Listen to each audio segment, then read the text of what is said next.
Imagine you're all alone, in the middle of the vast, unforgiving ocean. No land in sight, just endless blue water in every direction. This isn't a movie scene. This was the reality for Stephen Callahan.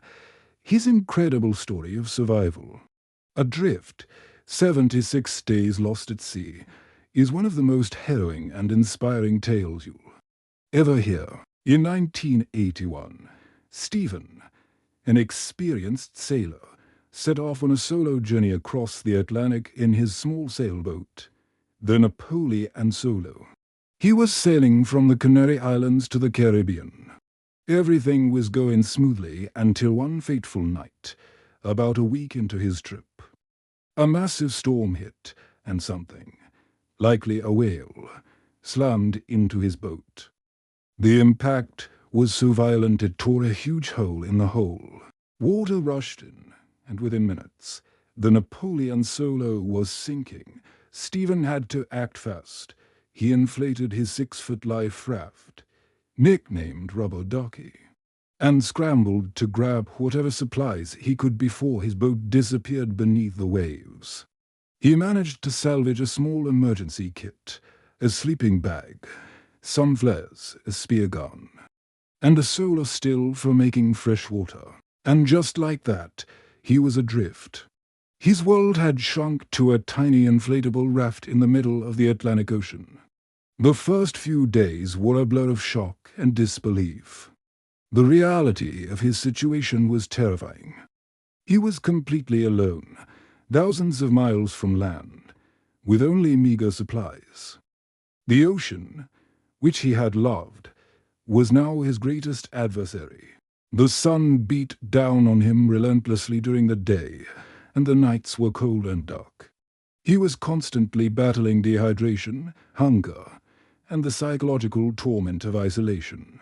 To survive, Stephen had to become incredibly resourceful. He used his solar stills to simple plastic cones to produce just enough fresh water to keep him alive, maybe a pint a day if he was lucky. For food, he had to hunt. He used his spear gun to catch dorados, also known as mahi-mahi, which were attracted to the ecosystem that had started to form under his raft. He also caught triggerfish. Every catch was a life-or-death victory. He ate the fish raw, using every part of it. Nothing was wasted. But survival wasn't just about finding food and water. It was a constant mental battle. The loneliness was crushing. To keep his mind sharp, he established a routine. He would navigate using the stars, make repairs to his constantly leaking raft, and keep a log. He wrote about his fears, his hopes, and his unwavering will to live. He imagined reuniting with his family and friends, and that vision kept him going. He even gave his raft and the marine life around him names, creating a small community in his isolated world to combat the overwhelming solitude, the physical. Challenges were immense. His body wasted away. He developed painful saltwater sores, and his muscles atrophied. The raft itself was a constant source of anxiety. It was punctured multiple times by sharks and the very fish he was hunting. Each time, he had to perform desperate patch-up repairs, using the limited materials he had, praying the patches would hold. Imagine trying to fix a hole in your inflatable raft while sharks are circling you. It's the stuff of nightmares. Days turned into weeks. He saw several ships in the distance, 9 in total. Each time, his heart would leap with hope. He'd fire his flares, desperately trying to get their attention, only to watch in despair as they sailed past, oblivious to his existence. Each missed opportunity was a soul-crushing blow, pushing him closer to giving up. But each time, he found the strength to carry on. He later wrote that his despair taught him a crucial lesson: to live in the moment, to focus on the immediate task at hand, whether it was catching a fish or patching a leak. After 76 long, agonizing days, something incredible happened. He had drifted over 1,800 nautical miles across the Atlantic. His raft, battered and barely holding together, was carried by the currents towards the Caribbean. He spotted land. It was the island of Marigalonte, near Guadeloupe.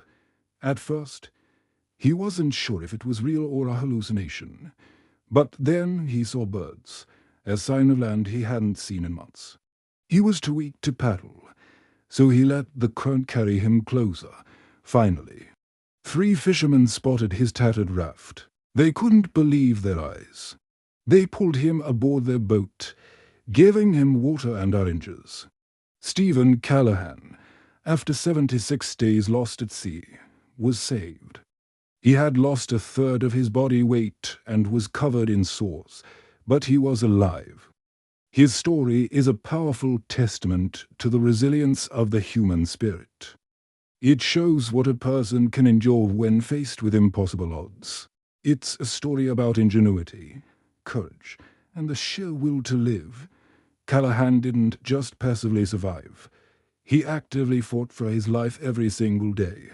He used his knowledge, his creativity, and his mental fortitude to turn a hopeless situation into one of the greatest survival stories ever told. When he recovered, Stephen wrote the book Adrift, which became an international bestseller. His detailed account provides a raw and filtered look into the mind of a survivor. It's not just an adventure story. It's a profound meditation on life, death, and what it truly means to be human. It reminds us that even in our darkest moments, when we feel completely lost and alone, there is an incredible strength within us waiting to be discovered. Stephen Callahan's journey shows us that the line between life and death can be incredibly thin, but the will to cross back to the side of life is one of the most powerful forces in the universe.